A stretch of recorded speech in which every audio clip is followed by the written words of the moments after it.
guys, so today I'm going to be showing you how I get my version of voluminous big waves throughout my hair. I naturally have very thin hair. It's pretty long, but it's very thin. So if you guys are interested to see how I get my voluminous curls, just keep watching. Okay, so the first thing I do when I want to wand my hair is, first of all, I don't wand it on a day that I just washed it. I like to do it the day after I've washed it. So the way I can get away with that is using a dry shampoo. So I have really thin hair, so oils tend to come through really easily, but it's so good for your hair not to wash it every day. Those natural oils that come through are really good for your hair, even though we don't like how they look. So dry shampoo is like my lifesaver. I usually wash my hair at night, and then when I get up in the morning to shower, I'll tie it up in a little bun or a clip. Then when I get out of the shower, I will apply this in my hair. Now I already did it for today's video, but just for the sake of showing you how I do it, I basically pull up pieces of my hair, spray it in the root, let it sit for a second. I'll usually spray throughout my hair before I'm going to do my makeup, so I can let the dry shampoo soak in everything, and then I'll shake it out once I'm done with my makeup.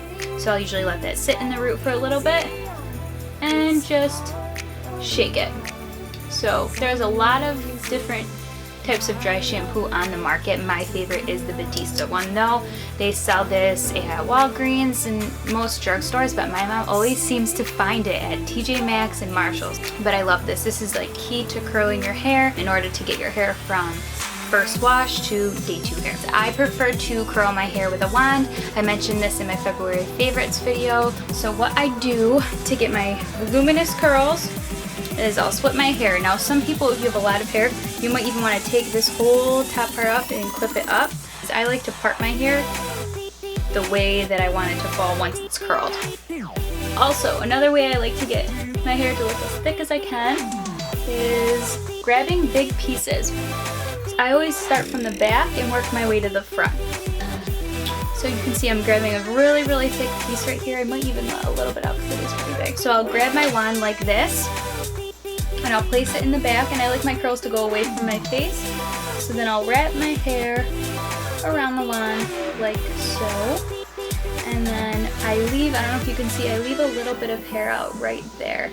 And then I pull at this part just to get tight at the top so it holds a curl better. And I don't go all the way down to my root, I leave a little bit of room. Hold that for a minute, and then I let it slide out. So then what I do here is I'll hold it for a second and I'll kind of squeeze it a little bit, because if you let it cool while it's in your hand, the curl will hold better. So just letting it cool off, and then when I let it down, I pull it. So that is the curl, and it will fall. And then I'll pull from the bottom. A relatively thicker piece. Now what I like to do when I curl my hair as well is curl in opposite directions. For the most part, I like my hair to go away from my face, but to get that appearance that you have thicker hair, it's better that your curls go in opposite directions so that they don't all cling in together, going in the same way. So now that I already did one away from my face, I'm going to take this and make one closer to my face. Now with the bottom curls, I go even further from the root, just because you don't really see that part anyway, and the closer you are to the root when you curl, the shorter the piece will get once it's finished. So I like to give it a little bit extra length at the bottom and leave some room at the root there, and I always leave a little piece out here because I don't like my ends to be like that kinky curl. I like to have it more of a beachy wave.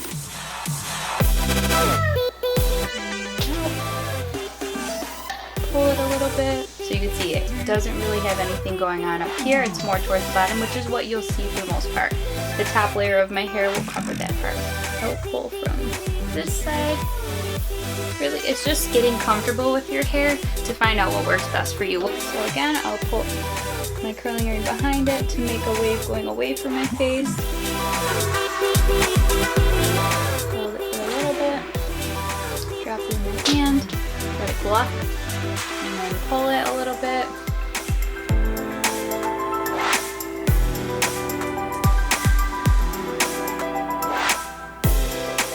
And then once I get closer to the front, I don't really switch the other style of curling, so I don't really do it towards my face because I want the front pieces to be mostly away. But on the bottom pieces, I'll do a little bit of a opposite curl. Leaving a little piece out, pulling at the root a little bit, and then let it drop. And pull it a little bit.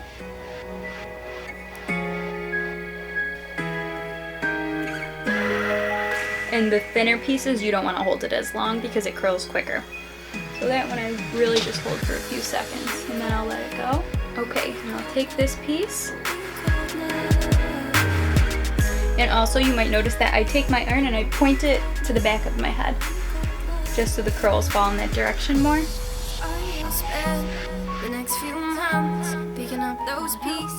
I'll take this last piece here.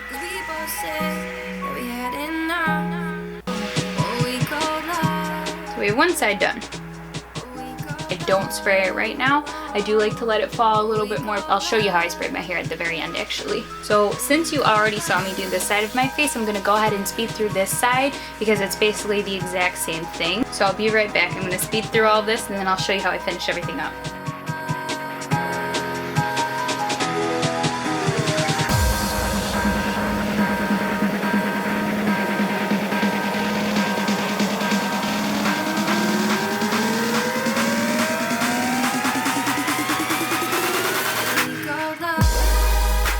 Okay, so this is the finished look after I finished curling.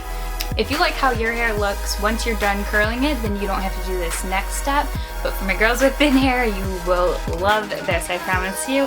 It makes the world of a difference when you're curling your hair. So this is what I do when I want to make my hair look bigger than it is. So I flip my hair over like this, okay, and then I hairspray. So I'll grab pieces and hairspray them while they're upside down.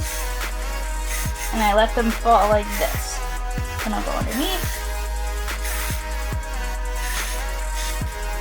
And then I flip my hair. Graceful. So now that I sprayed it, I separate it back into the part that I originally had it in. So you can already see, like, this looks crazy, but it does the trick. So just finger comb the curls out. And you can just grab your hairspray and fix any pieces that you want. Make it look thicker.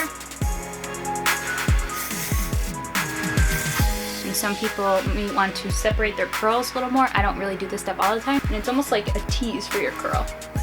You kind of just lift them up for some extra volume.